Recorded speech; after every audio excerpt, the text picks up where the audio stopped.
Bonjour à tous et bienvenue dans cette nouvelle vidéo. Alors aujourd'hui, je vais rentrer dans le vif du sujet en mathématiques. Donc pour ne rater aucune vidéo sur les maths, n'hésitez pas à vous abonner. Et on va commencer avec une série de vidéos sur les complexes et on y va directement. Dans cette vidéo, on va faire des généralités. Alors d'abord, on va commencer par admettre l'existence d'un ensemble C, donc dit des complexes, qui inclut l'ensemble des réels. Donc pour revoir ma vidéo sur les ensembles, c'est dans la fiche en haut à droite. Et dans cet ensemble, on admet également qu'il y a un nombre i qui, élevé au carré, est égal à moins 1. Quelques petites remarques. Donc un nombre réel est un nombre complexe. En revanche, un nombre complexe n'est pas un nombre réel. Par exemple, le nombre i n'est pas un nombre réel. Enfin, il y a une notation pour le nombre complexe qui est z. Passons désormais à la forme algébrique. Donc, un nombre complexe peut s'écrire de manière unique sous la forme z égale a plus ib, avec a et b des nombres réels. Donc a est la partie réelle de z. On peut aussi la noter REZ. B, quant à elle, est la partie imaginaire de z et on peut la noter IMZ. Et donc, un nombre complexe peut aussi s'écrire sous la forme z égale RE entre parenthèses Z plus I fois IM entre parenthèses Z. Il y a trois possibilités pour un nombre complexe. Soit ce nombre est un réel, et cela arrive si et seulement si la partie imaginaire de ce nombre, donc IMZ, est égale à 0.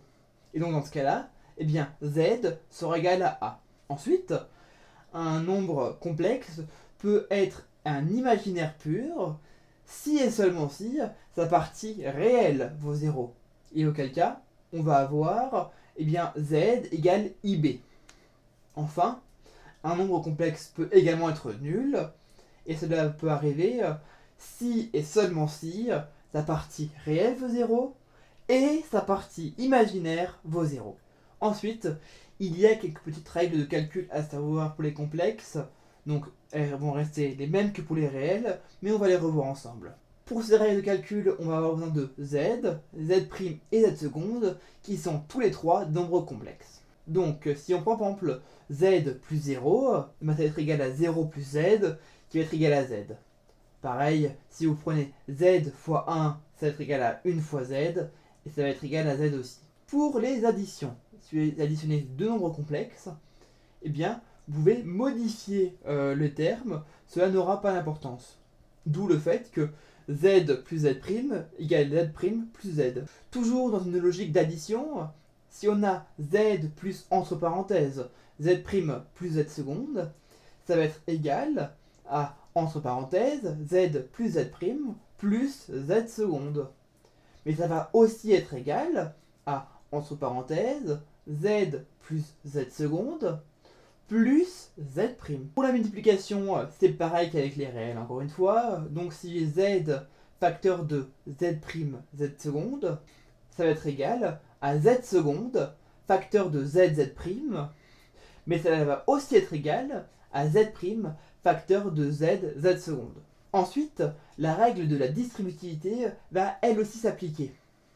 Si j'ai z facteur de z' plus z seconde, eh bien je vais distribuer mon z à z' et à z seconde, et donc on va avoir z, z' plus z, z seconde. Là encore, c'est comme pour les réels, si je fais moins 1 fois z, je vais obtenir moins z. Et enfin, les identités remarquables restent valables pour les complexes. Donc on les rappelle, ici ça va se passer avec z, z'. Donc, si je prends z plus z' au carré, ça va être z carré plus 2z, z' plus z' au carré. On a aussi z moins z' au carré, qui est égal à z au carré, moins 2z, z' plus z' au carré. Et enfin, la troisième identité marquable qui nous dit que z plus z' facteur de z moins z', c'est égal à z carré moins z' au carré. Une petite remarque avant de finir, si vous prenez deux nombres complexes, par exemple z qui est égal à a plus ib et z' qui est égal à a' plus ib', Eh bien z égale z prime si et seulement si a égale a prime et b égale b prime. Cela veut dire que z et z prime ont la même partie réelle et la même partie imaginaire. La dernière chose que je voulais aborder dans cette vidéo, c'était le conjugué. Donc pour cela, il faut qu'on prenne un nombre complexe, par exemple z, qui est égal à a plus ib avec a et b des réels. Eh bien, le conjugué de z, noté z bar, eh bien ça va être égal à a moins ib. Et donc du coup, il va y avoir plein de propriétés qui en découlent et on va voir ça ensemble.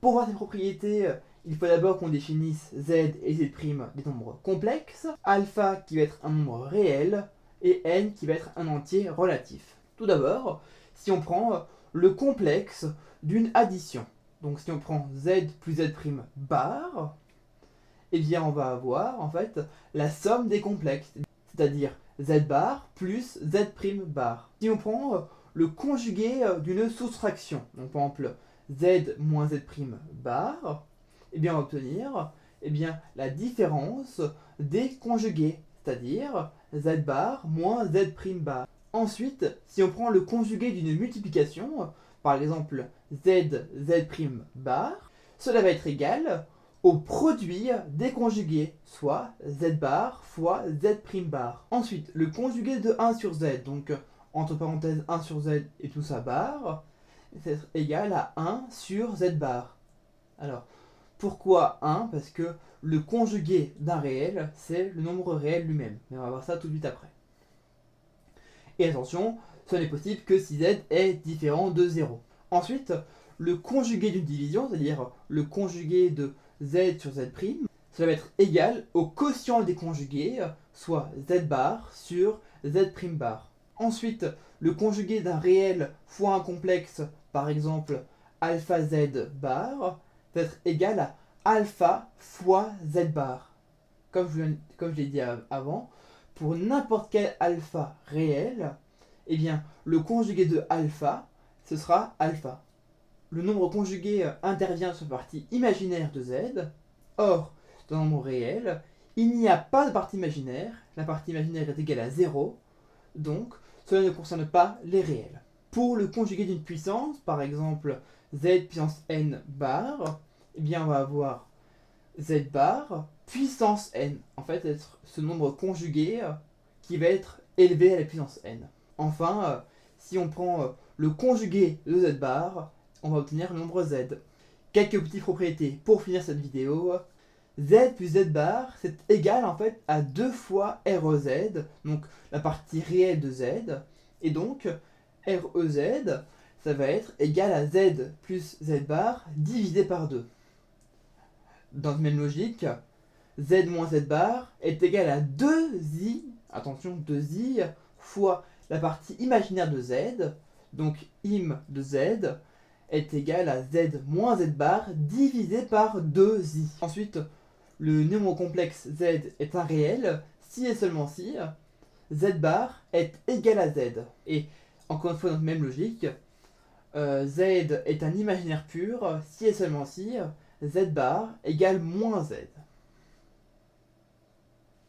Enfin, une dernière remarque, le produit z sera toujours un réel positif. Et bien voilà, c'est la fin de cette vidéo. Je vous remercie grandement de l'avoir suivi. Si vous l'avez aimé, n'hésitez pas à mettre un like et à la partager autour de vous.